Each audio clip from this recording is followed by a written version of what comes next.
started. Welcome everyone to the Humanities Center for a talk this afternoon. This is part of our broader work in technology and the humanities around artificial intelligence. So I'm Hannah Holtzman, the Assistant Chair of Technology and Humanities in the Humanities Center. I work with Susie Babka and with direction from Brian Clack here on different initiatives around artificial intelligence, digital humanities, critical technology studies. And just wanted to give you a heads up next week. This is sort of kicking off a 3-week series that begins next week on consciousness and artificial intelligence that Susie Babka is coordinating and Daniel Sheehan is speaking at next week. Okay, great. And that begins also at 4 p.m. on Thursday in this room. So same time, same place. We hope to see many of you there. So the talk today is part of our small grant program for faculty working on questions of technology from humanities perspectives. And we'll be reissuing a call this fall for another round of these grants. But our speaker today, Darby Vickers, is Assistant Professor of Philosophy in the Philosophy Department here. Her research focuses on expertise and skill acquisition and transmission and sits at the intersection of ethics, epistemology, and philosophy of education. In her research, she draws on contemporary philosophy, computer science, and cognitive science, as well as her training in ancient philosophy. She has co-authored articles on ethics of artificial intelligence and doctoral student education, and her current work uses ideas from Plato and Aristotle to address novel ethical problems caused by technological innovation. So she received an AI in the Humanities grant from the Humanities Center last year to present her work at the European Workshop on Algorithmic Fairness in June, and she'll be speaking on that work today. So I'll turn it over to Darby.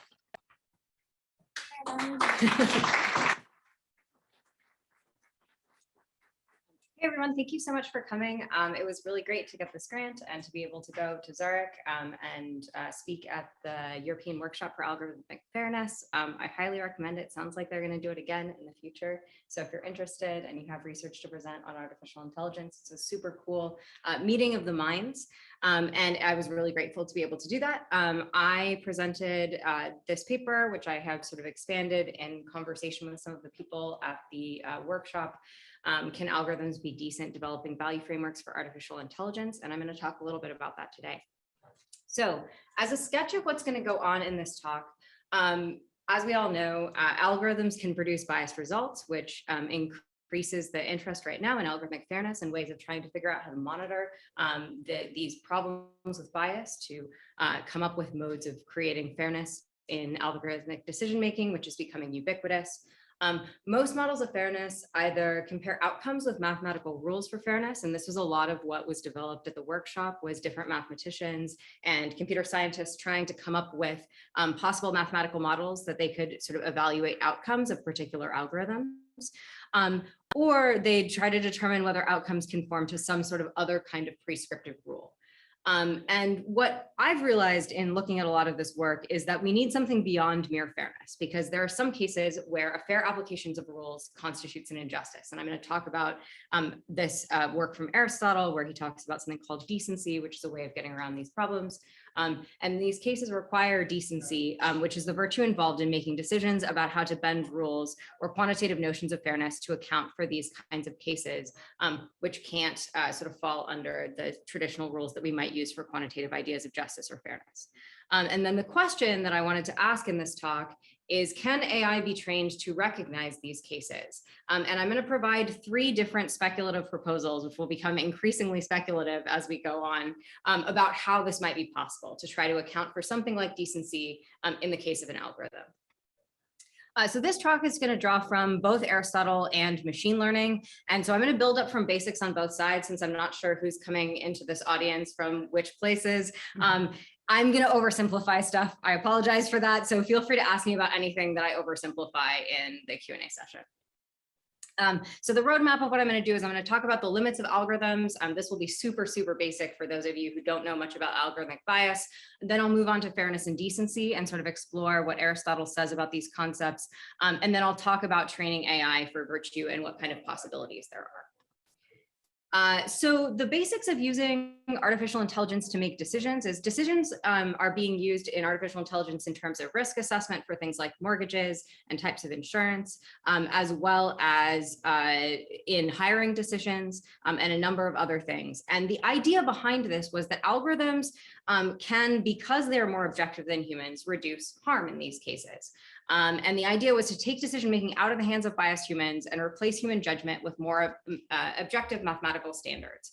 And the computational powers of computers allow them to analyze a lot more data than an individual human could analyze, and could provide some of these sort of possibilities for giving us better ideas about what to do in these cases. And the thought was that it would prevent idiosyncratic bias and bias from human selective focus, because we often look at specific things that we already recognize and ignore other factors that are out there. Unfortunately, algorithms inherit bias from their human creators, and this comes in a number of different ways, particularly bias in the data itself. So if you have bad data or data that hasn't been cleaned properly, you end up with results that don't work out. This is often paraphrased in computer science as garbage in, garbage out. There's also problems of bias sampling. So for example, a lot of the image recognition algorithms are trained on social media photos, and those tend to be more male dominated and more white dominated. And this causes serious problems in recognizing women in certain cases, as well as in recognizing people of color. And there are more mistakes, the less of the individuals are represented within the training data. Additionally, the kinds of data that we use can replicate historical inequalities preserved in the data. So think about mortgages or whether somebody should get a loan for a house. If there are neighborhoods where, say, Black families have been historically excluded, that will be preserved in the data. And so then when we're looking about risk assessment for mortgages, we have less samples of Black families being able to get mortgages for those areas. And this will be replicated by the mathematics, because of course, mathematical formulae can't sit down and decide, well, there's some kind of historical bias in the data, we need to adjust the kinds of algorithms that we're using for this. So feeding the data can replicate historical inequities in any number of different ways, and can cause problems that are often difficult to detect until it turns out that there's a massively sort of biased outcome that's come out of one of these algorithms. Usually what's happening right now is we have human audits of algorithms for bias. And there's been a big movement toward trying to figure out what it looks like to create auditing for different types of algorithms. So usually what we're doing is outcome audits. There was, for example, recently ProPublica did an audit on a particular predictive policing algorithm. And there were a lot of results that showed that it was enforcing policing in particular areas that sort of historically were areas that were heavily patrolled by police because of the race and the socioeconomic status of the people in those particular areas. And it has been determined that these are really problematic. There's also sort of questions about determination of outliers, what shows up in the data that didn't show up much in the training data, because computers can make mistakes if they have sort of low numbers of examples of particular types of information when they're making decisions. And then a final thing, which I'm going to talk about a little bit closer to the end, is confidence scores. So algorithms can assign a score of how much confidence they have for a particular output. And this can be used to determine whether or not we should sort of go in and look at particular outcome data points because there was low confidence on the scores for decisions in those cases. And it's a way for sort of humans to come in and evaluate those cases, which the algorithm doesn't feel confident about. There are problems with this, and I want to talk about that when we get to the solutions at the end. So cases of algorithmic bias are often discovered after the fact. And the question that I wanted to look at today is, can we build artificial intelligence that can avoid the problem of algorithmic bias before the implementation of the algorithms, or even before extensive testing? So what would it look like to try to figure out some proactive ways to change the way that algorithms are trained such that we can try to avoid some of these problems? And in order to do that, I want to discuss justice, fairness, and decency from an Aristotelian perspective. So Aristotelian justice, for Aristotle, he sees each virtue as a mean between an extreme of deficiency and an extreme of excess. So an example for something like this would be courage, right? He sees this as being an extreme, the extreme of deficiency being cowardice, and the extreme of excess being recklessness, and courage is going to be somewhere in between the two of those. And for him, obviously, it's not going to be an exact mean for something like courage. That's going to be much closer to recklessness than it is to cowardice. But it's some kind of a mean between the two such that you can try to move toward recklessness, but just avoid it. And that should get you to the point of courage. Moderation is going to work in a slightly different way, although be the same mean between extremes. So we might say that the extreme of deficiency is going to be something like abnegation or self-denial. And the extreme of excess is going to be something like indulgence. And you're looking for something between the two of those. Now, moderation is usually going to go more toward self-denial or abnegation rather than more toward the excess. And so the sort of mean is going to be closer to the side of deficiency. Finally, there's one where it looks like it's actually in the middle, which is something like accurate self-representation. The word that this is often translated as in Aristotle is truthfulness, but that's not really what he's going for in terms of like honesty. He's thinking about the way that we represent ourselves to the world and how we talk about ourselves and think about ourselves. And he thinks that it should be an exact mean between the two extremes. So an extreme of deficiency might be extreme humility, or even something like imposter syndrome. And there's this idea of not thinking that you are good enough. And then the opposite would be like vanity or boastfulness. And so accurate self-representation should be exactly a correct representation of the way that you are in the world. And it should be that exact mean between the two. So justice, in this case, for anyone who knows Aristotle, this is special justice rather than general justice, is justice in matters of allocation and exchange of goods. And he thinks of this as being proportionality and distribution. So we're distributing goods proportional to some kind of metric of who deserves them. We might think of this in terms of who needs them the most, or who's contributed most to whatever has provided the goods that are being distributed. And then in rectification, it would be equality. So obviously, when there's been some kind of injustice between the two people, as like someone has stolen from somebody else, you need to rectify that equal to the amount that was taken.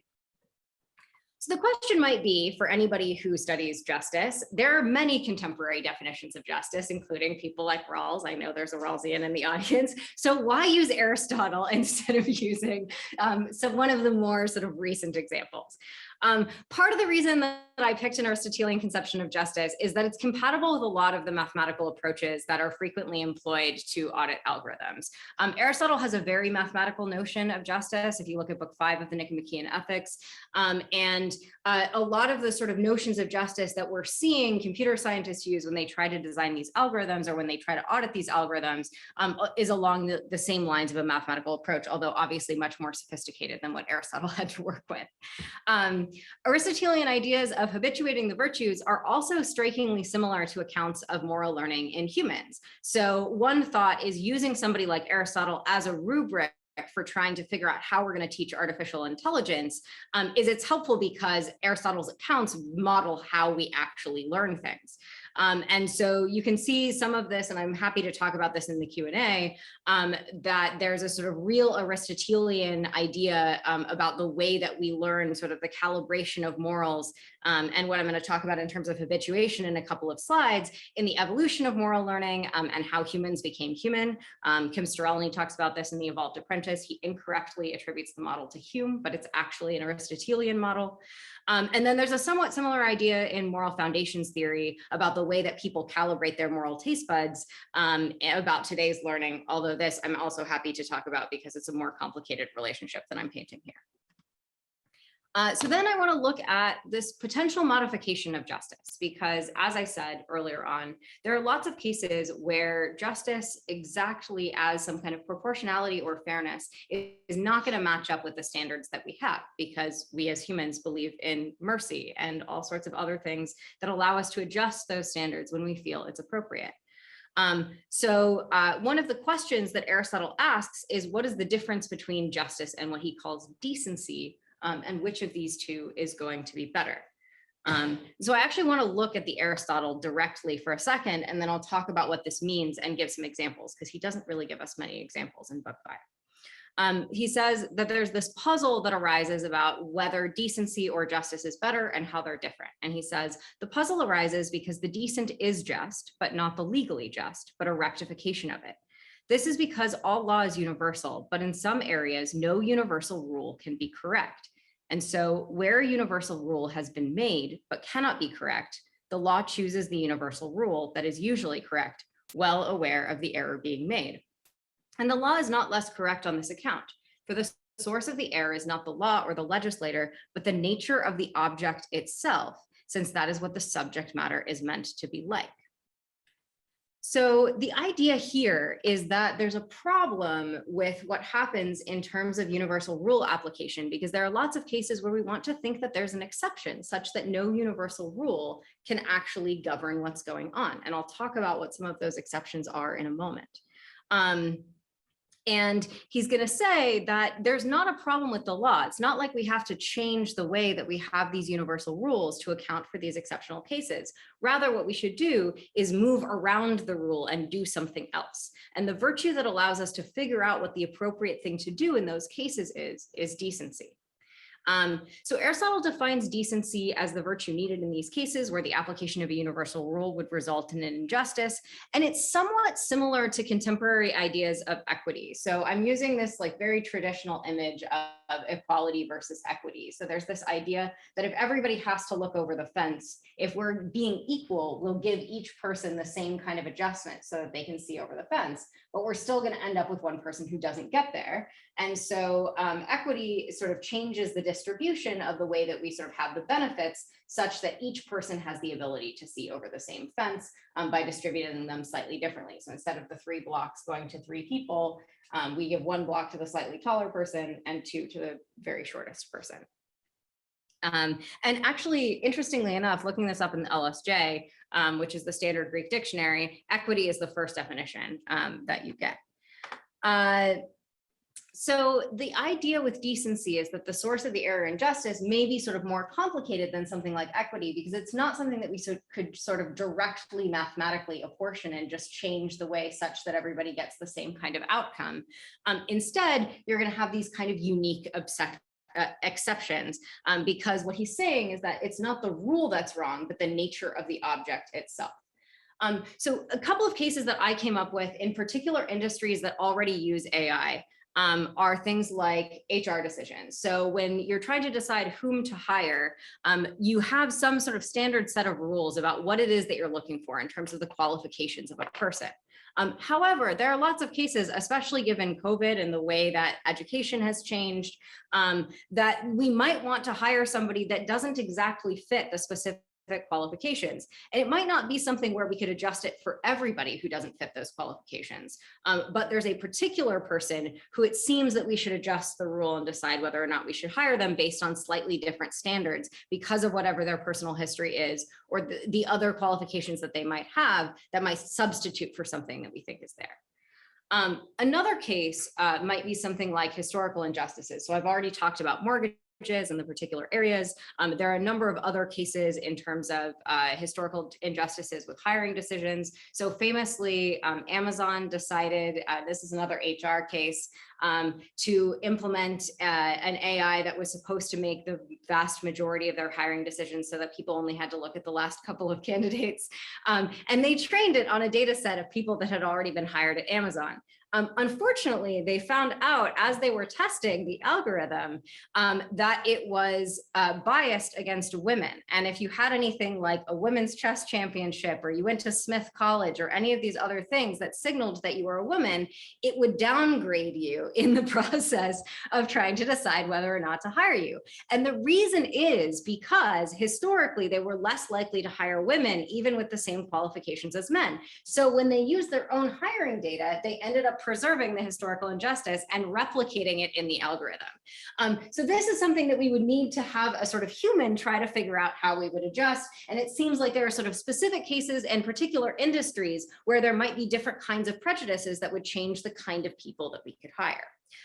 This is particularly important because even if you don't have something like race or gender or say like sexual orientation or whatever that's embedded in an application, the amount of information that AI can now sort of extract from triangulating other data is really impressive. So there was recently a study done on Netflix, which doesn't ask for racial data, but it turned out that Netflix was changing the prominence of certain types of racial people in posters for movies, depending upon who they thought was watching the particular movie, because a combination of the name of the person, the zip code, and some of the other demographic information allowed it to very accurately determine what race the person who was watching the films were. And so this is something that we have to be really careful of, because even if the data doesn't have something marked out that might be a case of historical injustice, there's still something that we might want to compensate for, because we can end up with the kinds of problems that Amazon did. And then in addition to this, it seems like there might be lots of cases with technology where we're going to run into novel situations where there's a first of the kind problem.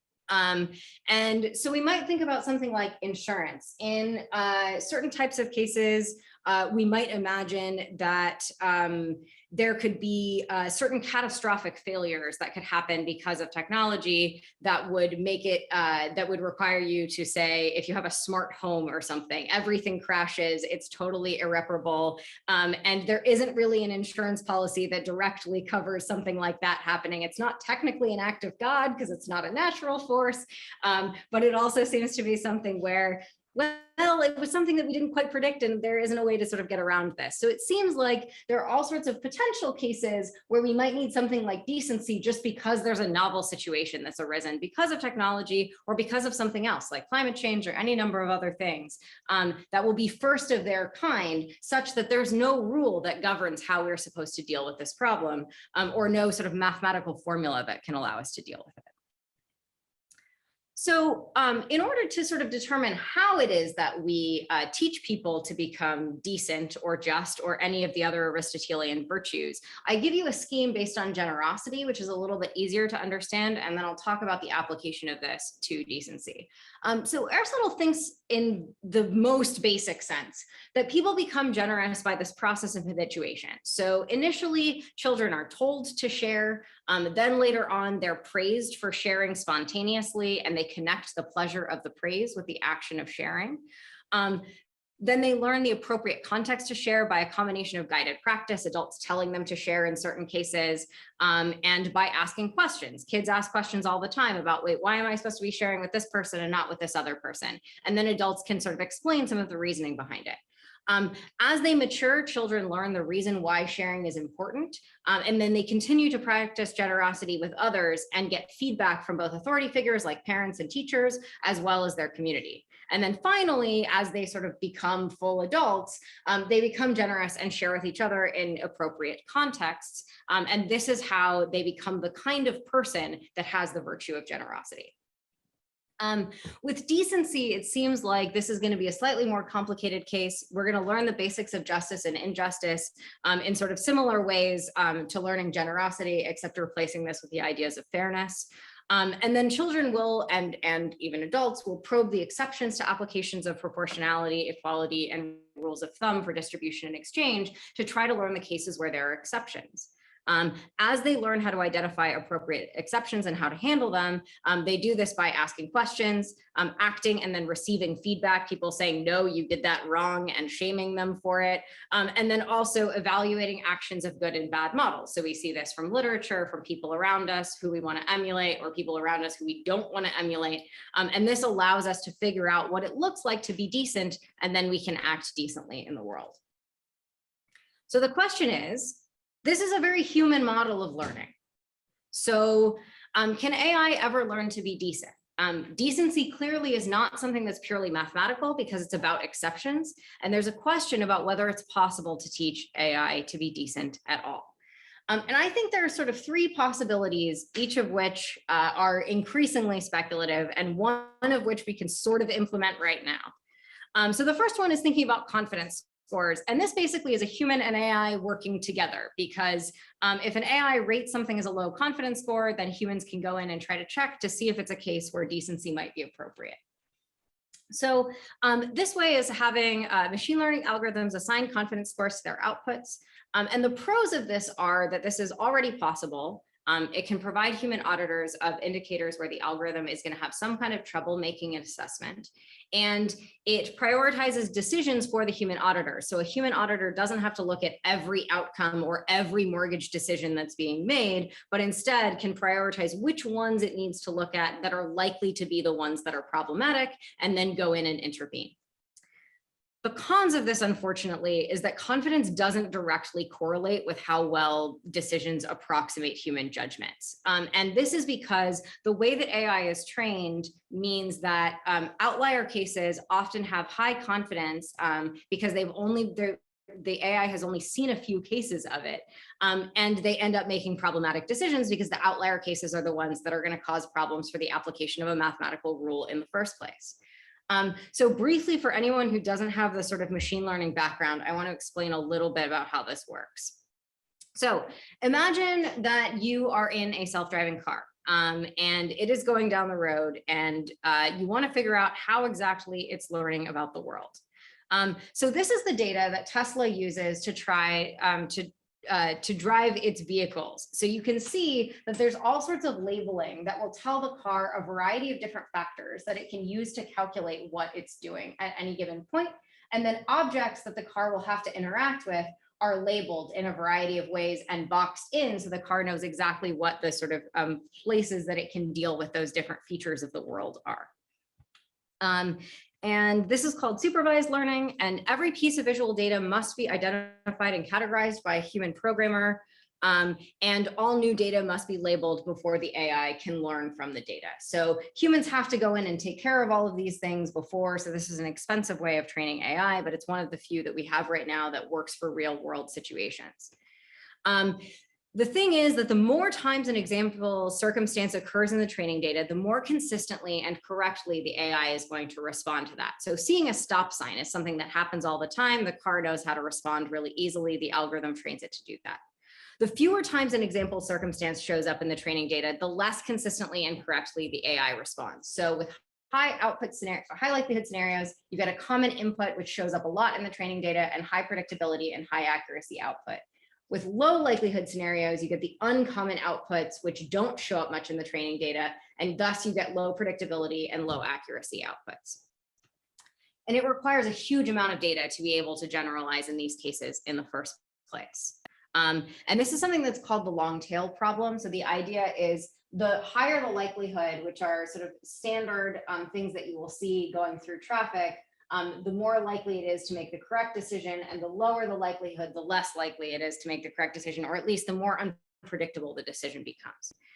And so high likelihood scenario is stop sign, it's going to know what to do in that case. But imagine you're in a low likelihood scenario. You're driving down the 805 and the speed limit is 65, although chances are, because it's San Diego, people are probably going 75, 85, somewhere in there.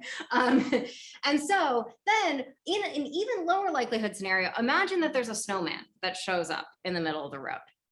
This is going to cause a serious problem for the AI that's looking at this, because it's San Diego. There shouldn't be a snowman there in the first place. In addition, there shouldn't be a pedestrian on a street with a speed limit that has 65. So something is going really wrong here, and this is not going to have shown up in the training data. So what's going to happen in this kind of scenario? We have no idea what the outcome is going to be. And so the problems with something like confidence scores is that supervised learning is unable to accurately account for low confidence scores in low probability cases. We might get a low confidence score in this case, but we might equally have the AI think that this is a person and get a very high confidence score that it should stop in the middle of the freeway, despite the fact that it wouldn't hurt anybody if it ended up just running through the snowman. And so because cases of decency are by definition low probability cases, it's going to make it really hard for an artificial intelligence to be able to make decisions and to be able to give confidence scores that actually reflect when humans should intervene and be able to sort of serve as the human auditor to make the decent decision in cases where justice should be bent. Then one other possibility that I've come up with that seems like it's something that would sort of emulate a more Aristotelian model is a technique called active learning in artificial intelligence. And I don't know that much about active learning, but from what I understand, it seems like it does a pretty good job of modeling this. If there are any active learning experts in the audience, please let me know. I would love to chat with you about this. So my hypothesis is that we can use this to approximate a more human-like decision-making process. So according to Aristotle, humans learn rough and ready ethics through a combination of rules, training, and guided evaluation and practice examples. This is a highly interactive model where children are asking questions, they're interacting with other members of the community to learn what to do, and they're also giving feedback to themselves because they have an emotional response to the things that happen in the world, and that helps them calibrate exactly how they should act. This helps them determine the salient features of a particular ethical situation that they might run into, and then figure out how they're going to react in response. And this will, determining the salient features will help them even in novel situations. So active learning might approximate this because it gives the AI the ability to query scenarios with low confidence to programmers and then adjust based on what the programmers say. So to look at a sort of comparison between these two models, we have the sort of generosity model here, and then we have sort of machine learning, the way that this is done in terms of active learning. So active learning is a method of supervised training set, which is that labeled data where programmers tell the machine exactly what the correct answers are and put boxes around the relevant things. And then it combines that with a large unsupervised training data set, where the AI can go through and determine what kinds of cases in that unsupervised set match things in the supervised training set, and that it can make high confidence outputs on. And then it can also flag certain cases that seem to be problematic, where it's not sure how to make it based on what it's learned from the supervised training set. And it can send this back to the programmers, who can then tell it what decision it's supposed to be making in those cases.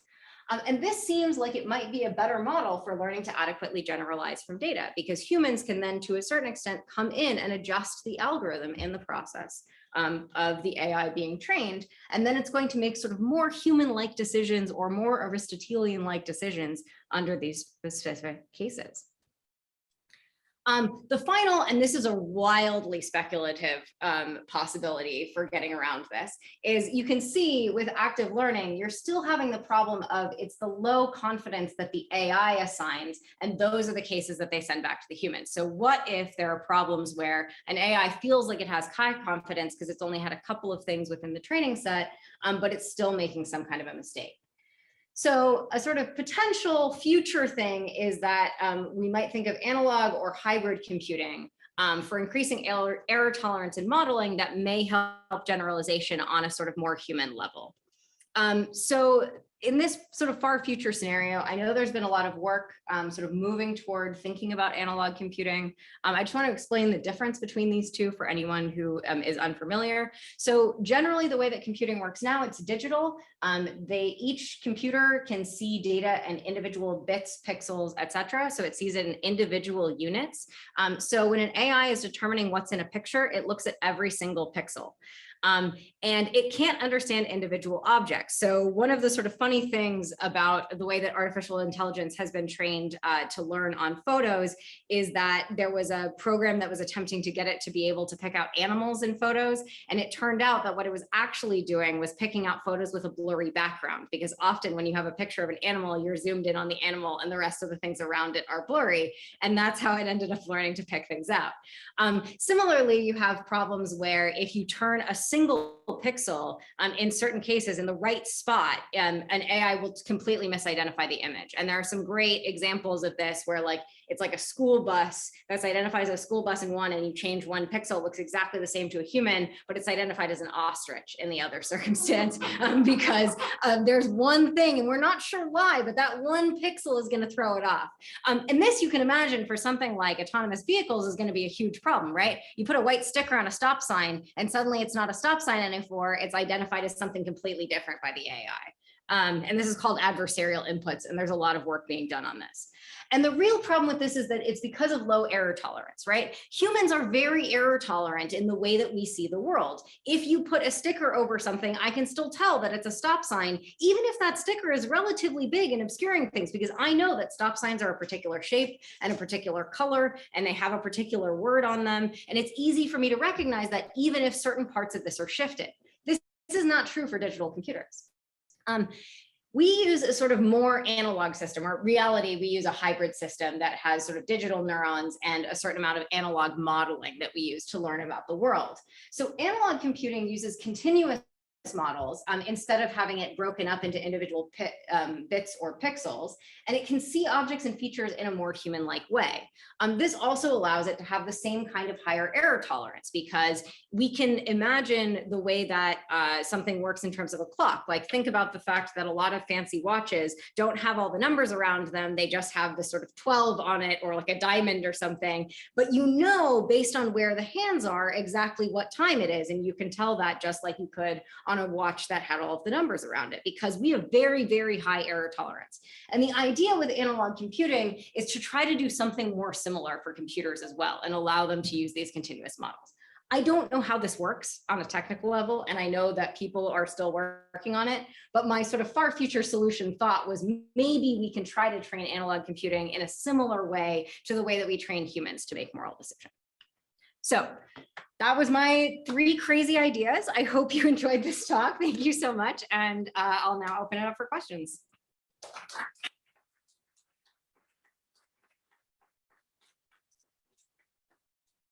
Yeah, Ivan. Yeah, I remember. I wanted to ask, it's very easy to kind of like look at the short term, but I'm very worried about like the long term, and kind of like how difficult and graphic process, how we can, but not necessarily whether we should. And the idea is like we're gonna have to teach these machines like emotions. Like I'm kind of like seeing that that's kind of the idea of your presentation. And the idea is like if we teach people these machines emotions, we kind of have this idea that we want them to be smarter than us. We want them to have feelings like anger and jealousy, and we want to treat them kind of like slaves.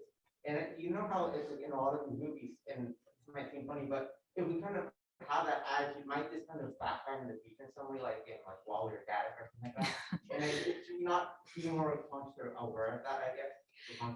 Yeah, so this is something that I think, so while Aristotelian models of understanding the virtues do rely on having emotions and rely on us calibrating our emotions to the world, I think there's a possibility for an emotionless, at least approximation of an Aristotelian model that we could use for very like maybe like AGI, but that's still like as an artificial general intelligence that can do a variety of different tasks that's more advanced than the kind of artificial intelligence we have now, which can only do one specific task, but is still a weak artificial intelligence that doesn't seem to be functioning exactly the way that a human is in the world, and doesn't necessarily have that sort of emotional path. And this is the kind of idea where we might sort of treat them as like continual Aristotelian children almost, that need to continue to be calibrated to make the right decisions in the world. And at that point, you know, I'm not thinking about conscious machines or anything like that. In the future, if we do have something like conscious machines, and this is a very highly speculative scenario, and ones that do have emotions, it seems like there's no more problem with training them based on the Aristotelian model than there is training humans on an Aristotelian model, because we are all trained. Well, okay, there are lots of arguments to be made about this, and I'm sure that psychologists or anyone else in the room may be interested in pushing back against this, but it does seem that a lot of the way that we learn the morals and the way that we interact with others ethically in society comes through this kind of giving rules, getting feedback, changing the way that we act, learning from shame and all of these things. And it seems like if we do have machines that are sort of comparable to us, they should learn in kind of the same way that we do. So I don't know if we can sort of jump to the if we're using them as slaves kind of scenario, but it is important to sort of have that future thinking. So that was a good question. Yeah. I have 3 questions. Yes. First one is, I was talking to some mathematicians at one time, and they said that, and in our university, we have ones who are kind of expert in theory, and they say there's no perfect way voting. There's always multiple ways of making votes, and you can't say one is better than the other. It has to do with what you're after. So if there's no perfect way to vote, is there any hope for anything like perfect justice, or will it depend on what kind of model you want to apply, whether it's going to be Spinoza or Aristotle or Plato or some other philosopher, their kind of justice. So if you're in one county, it might be Aristotelian, and if you're in the next county, it might be Spinoza or something. Sure. Is there such a thing as perfect justice in the first place? In a similar way that you can't have a perfectly perfect voting system. It's always a matter of taste. Okay, so obviously, I think that we all have sort of competing ideas about what justice is, and I know there are a number of other people who are justice scholars in this room who I'm sure is sort of rankling at some of the Aristotelian things that I'm saying. I don't think there's going to be any objective standard for this. However, I think that there's a difference between what we can do in terms of trying to figure out what we want out of a sort of just outcome from an algorithm that's a little bit different than voting, because voting is simply going to be different ways of sort of like counting and figuring out how people are to be counted, where it seems like with something like justice, especially using a virtue model, you can use exemplars to try to figure out how you're calibrating. So you're not calibrating to like a specific way of counting the votes or anything like that, but instead trying to sort of get yourself toward this goal of like what it would look like to be just or what it would look like to be decent, and how we can sort of move toward that. Similarly with something like courage, right?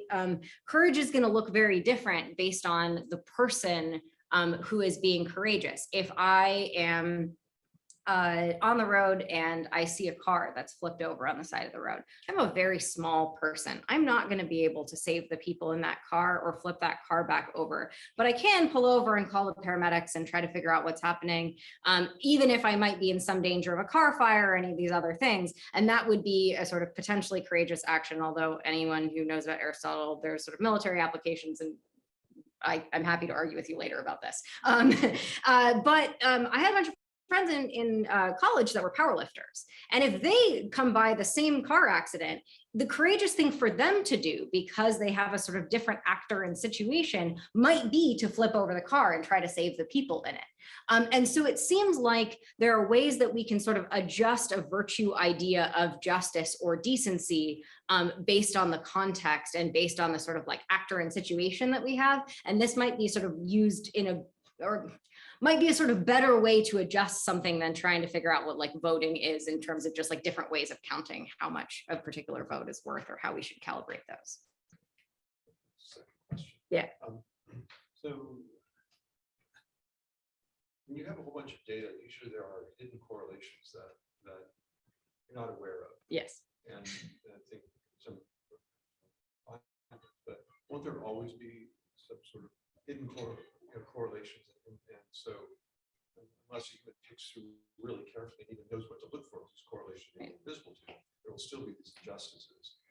Yeah, definitely. There's always going to have to be human auditors. And that's part of why I think that even when we get to sort of better models of AI, we still have to consider them to be sort of Aristotelian children, because they're being trained off of data and they're not being trained in the way that humans are. And they don't have intuition and emotions and the kind of things that allow us to calibrate it in the world. I don't think any of these solutions that I've come up with are perfect. I'm just sort of hoping for something better than what we've ended up with right now, because there have been a bunch of cases of real serious problems in some of this training data. Well, I like your idea of the analog computer in the sense that there are some beautiful analog computers that were developed in the 40s, 50s, 60s before digital. And they'll give you a completely smooth solution to things like differential equations, which would be really difficult for a digital computer to do. It require a lot of work. But with an analog computer, you're basically using natural processes, so the answer comes out instantly. So that's an interesting approach. Yeah, I would love to talk to you if you have more of sort of background in this. I'm just sort of have learned a little bit about analog computing, but it seems like an interesting solution. Yeah. And the third question is, you're probably aware, of course, that the computers have bested humans in most of their games.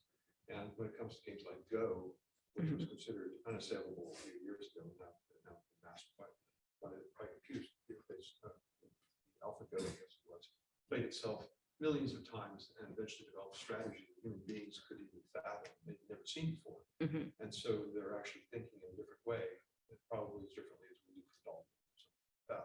So is it possible that eventually you will have some sort of AI, some sort of general AI, that will develop its own style of thinking that we can't understand, but will simply be just fair and decent? Potentially.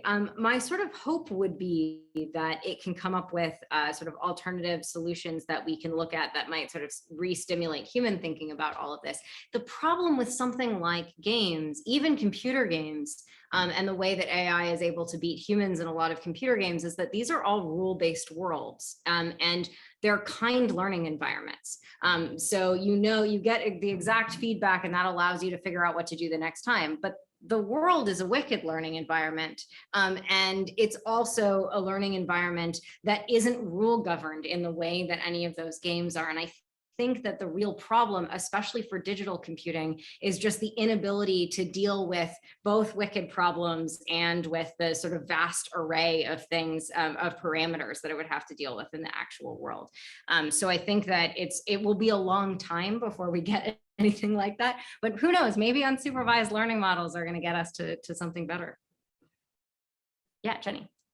So thank you so much. Like my brain is going all different directions, and especially when you throw the word justice in there, I was like, ooh, great. This is wonderful. So I was thinking, like, just based on the Q&A, what you said, maybe it sounds like to me that you're thinking of like these AI applications as something like maybe just distinct from what people do. Like maybe, like I really like the description of them as like Aristotelian children, right? So we're training them to like develop this like moral character or something like this that is going to essentially help us get to a better or just world. And maybe that's enough, right? Like we don't have to, and this sort of gets rid of like the word like, well, what if they become so super intelligent and now they're slaves? Or what happens if they start to just reproduce injustices? And I think that maybe like just talking about it as like two different kinds of things may make it just initially more palatable. And then also, I think there's a lot more to be said there, right? So you don't have to be stuck down to like whether can it in itself be just, as opposed to can it help us achieve justice as like an aid or something like that. Which I just kept trying to think of examples, like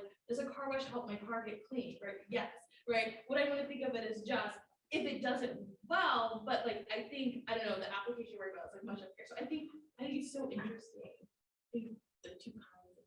Yeah, and I one of the sort of things that is like fascinating about human AI interaction is it's certainly true that computers are way better than humans are at Go or at chess or any of these things. But there have been some really interesting new trials that have been done of computer and human teams working together against both humans and computers. And the human computer teams win against both the computers and the humans that they're playing.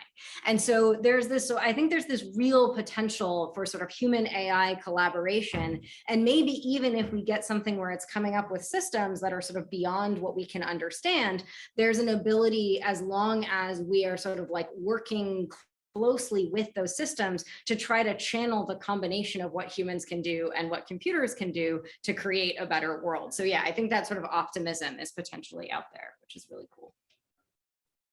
Yeah, Dan. Two kind of just clarification questions, one slightly more technical, one more philosophical. The technical one, maybe you could just say a bit more on the snowman, like why, because you said it's not going to be able to recognize that, and I just wonder why not? Because presumably there's Teslas in Canada, and wouldn't the data, couldn't we network the data and share that data, and couldn't it be accessible to Teslas in San Diego? So that's just clarification. Yeah. Should Yeah, I'll just answer that real fast. So the snowman example is a bit of a silly one that I manufactured because I was trying to come up with something, and I actually borrowed it in part from this long tail diagram that was used in Melanie Mitchell's book, Artificial Intelligence. But the point is just anything that is on the long tail, because there are fewer examples of it in the training data, we're going to just get less predictable results out of it. So it may not be a snowman. That was just something that I felt was an easy thing to create a picture of in my slides. But you can imagine that it's like any kind of unique or even sort of extremely rare circumstances, the harder it is to get the amount of training data, especially because it takes so many examples to be able to get AI to make predictable decisions in the first place, that if there's anything where you don't have a lot of examples, it's really going to throw things off. Yeah, no, that makes sense. The clarification from a more philosophical angle is that I'm wondering if the notion of decency you're after, it doesn't seem to be a notion of moral decency, right? Because I didn't hear anything about where the moral content gets imported, if at all, right? So I think I mean, there were just a couple points where you had ethics, and even at the end you said, there might be some moral decision making going on, but maybe the model you're after gets us to, a behavioristic model, just something, it seems to reflect, but doesn't actually maintain any ethical content of its own. So for that matter, I wonder if the title is a little misleading. Right? Can algorithms be decent? If we're talking, if you want moral decency, no. Can they exhibit behavior that seems to us decent? Sure, maybe, but I don't know if they can be morally decent. So where does morality come in? Yeah, you're totally right. So two things. One, I am trained in ancient Greek ethics, and ethics is about the way of life in general, and it's not limited to what we consider to be the more narrow moral questions that we generally think of as contemporary ethics. So that's part of the reason that I'm using this terminology, and that some of these cases may not be sort of direct moral cases in the way that you're thinking about them. But you're also right. It is about seeming. There's no way that we can probably train an AI that doesn't have, that continues at the role of Aristotelian children to be decent. It could only act decently, I guess. Yeah, I'm just thinking it's never going to have a moral regard. Regardless of the case, whether the case has direct moral input in court or not.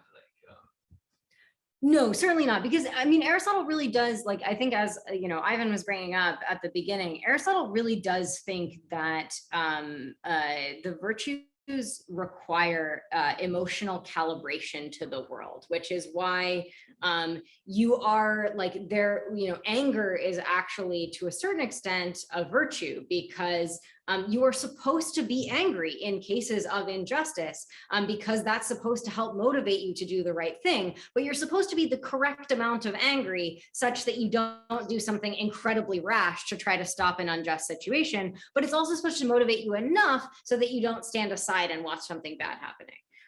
So it seems like, we're not going to get to the point where we have something that is going to calibrate its emotions correctly, especially with weak AI, which is what I'm talking about here. But I think that, it might seem decent. So you're right. My title is Mythosita. Yeah, Sophia. Thank you so much, Darby. I have two questions. First is, you talked about the confidence scores, and I was wondering if you meant this or if you were getting at this, because I was wondering that whether those high confidence scores where it was low probability cases, can be still flagged to the human auditors?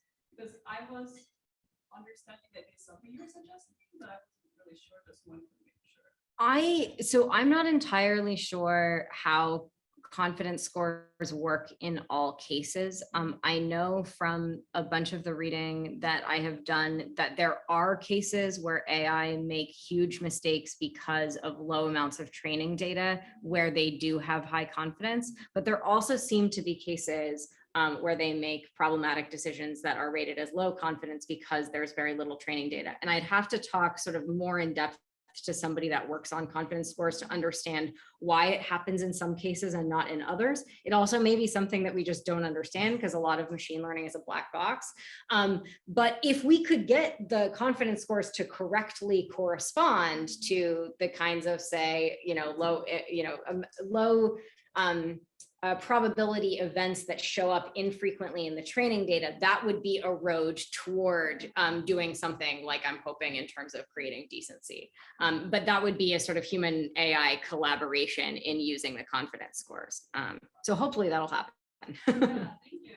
My next question is about the first of a kind cases, because this model to me seems like can work best when we as humans a great set of justice or a great standard of justice, but then when the parents who are teaching children have conflicts or disagreements about what is a better way to deal with it, especially when it comes to the first kind of a case, not like the Soman case.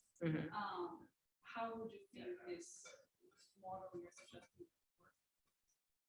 Yeah, so the hope is with Aristotelian training that we are able to continue to make good judgments even in novel circumstances. And that's the hope of like what would be the outcome with AI. And we can actually see this in science fiction because there are lots of cases where we have very strong reactions to something that happens in a sci-fi movie or a novel, even though it's a completely alien situation to us. And this is something that sort of gets us to think and sort of probe our ethical ideas and questioning. And I think the hope is to try to figure out how we could teach an AI that would make it emulate us a little bit in its ability to make judgments in novel situations, in part because the ubiquity or the increasing ubiquity of AI, I guess that is a bad combination of words, but as there's more AI out there that we're interacting with on a regular basis, we are going to have increasing sort of novel situations that humans might actually be really good at making judgments on because of the way that we think about the world. But given the way that AI needs to generalize about the world and requiring exact training data and not being able to generalize from a couple examples like human children is, it seems like there's a sort of problem with that. And I don't know if the kinds of training that I'm talking about will solve it, but maybe it'll go in the right direction. Yeah, Tim. Yeah, this is wonderful. Right. Thanks. So I'm neither an Aristotelian nor do I understand AI. So I'm gonna ask a dumb question, but I'm curious how your analysis or your hopes for what's possible change depending on the sort of problem of human judgment that we are employing AI to solve.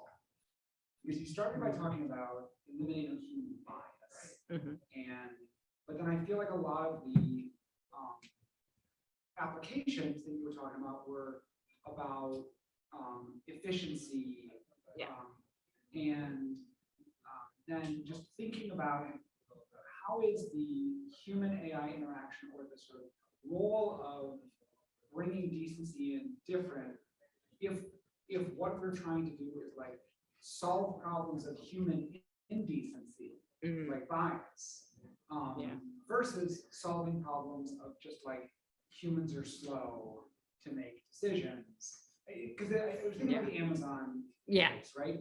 Like it didn't seem like they were trying, maybe they were trying to get rid of bias in hiring through AI, which would be particularly perverse. But it seems like they were just trying to like save time. So I think a lot of it is about efficiency, and the way that I set it up at the beginning was a little bit misleading because I was thinking about there are certain cases like parole, which has been automated that is done specifically to get rid of bias. But there are also cases in terms of inefficiency among humans doing something that end up causing like indecency or injustice or whatever.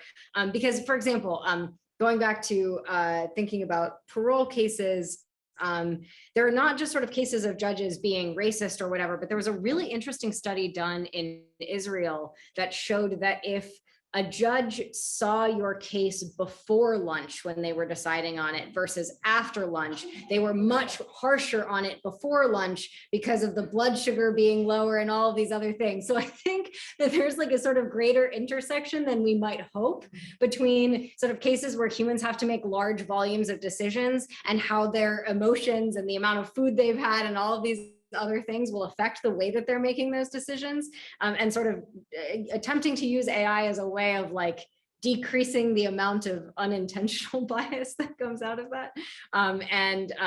Just by like making things more efficient so that humans are doing the judgments that are more sort of importantly human to make. Did you want to follow up on that? You looked like you had a thought. So just thinking about, like, have you thought about the way that things like bias are in fact like bad human attempts to achieve efficiency? Mhm. So like these are Yes. heuristics that Right. humans have developed that we see as indecent or unjust Mhm. heuristics. And sort of how does that this is probably asking a bigger question than this is how do you think about that as it plays into the role of thinking about AI? That's actually, yeah, that's really interesting. I'm going to have to think more to give you a direct answer. The one thing that I would potentially say is like part of the reason that humans are good at making generalizations from small amounts of data is that we do have these heuristics that we can use, but unfortunately that can cause either bad or good outcomes from those heuristics. So yeah, I should think more about that. And I'd love to chat with you about this and try to work it through. Yes. Yeah, I mean, thanks for the presentation. So maybe bringing this back now, like, so let's talk about decency. So I think the idea is just from a practical point of view, I'm not really looking that much to the future. Like, let's take the hiring case or the parole or even the bail case that was proposed here. If the goal, and I think this is an important discussion, if the goal to create decent AI or to create AI that at least more decent or less biased than humans. So, and this is a big difference because it could be still biased if we're talking about that, if we're looking at it from an absolute level, but at a comparative level, it's way less biased than humans. And this is true, like if you're talking about like hiring or mortgages or even car accidents, right? Like for like self-driving cars, they are going to make mistakes, even more mistakes. But in totality, is that going to be more equal to or less than humans? And I think it's then a matter of judgment. Like, yeah, they have 99.998% decent, but humans are like, I don't know, in a good day, they're like 80% decent. like, so what I'm trying to say is here is that I don't think, do we really think humans are the model for moral agents to begin with? And like, what are we exactly expecting? Like, just from a practical point of view, what exactly are we expecting from AI? I think that's my question. Yeah, it's a good one. It's one that I know that there's a sort of hint of this in your answer or in your question, although I don't think this is the direction you're going, where there's been a lot of sort of discussion from the more optimistic people about creating sort of moral angels out of artificial intelligence. And I think that this is a disastrous idea and one that could never be implemented because it presumes that there are indeed sort of hard and fast rules rather than rough and ready rules for morality.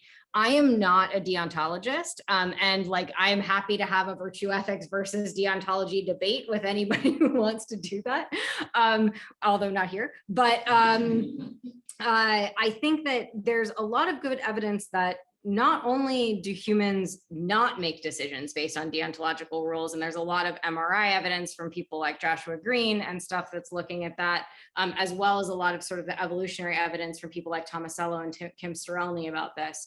But in addition to that, it seems that in lots of cases where we would try to create like hard and fast rules for how to do something, we often find the results are horrific, right? A lot of the things that we think about Kant in terms of it's wrong to lie, even if you're protecting a family from being killed, seems like it's really problematic and it's really cold. And I think that we, despite the fact that we might want sort of AI to like be better than us and get rid of human bias, we don't want AI to be cold and cruel in quite that way. And so I think that it's sort of in a certain way the wrong approach to thinking about it. However, I think that there is a way of using humans as a model, but maybe creating a model that's sort of less prone to environmental distractions, such as like thinking about the like before and after lunch of the judges. Like we can prevent these kinds of problems potentially with AI And it seems like the real issue, the one last thing, is the real issue, I think, has to do with the replication of consistent bias that shows up in AI decision-making. This is what like Rupa Benjamin talks about in her book, Race After Technology, that at least with a human judge, you have a sort of like certain amount of chance of going one way or the other, whereas you're gonna have consistently racist judgments that show up from AI that's been trained on the wrong kind of data. And that's the problem. We just have to cut off the session there.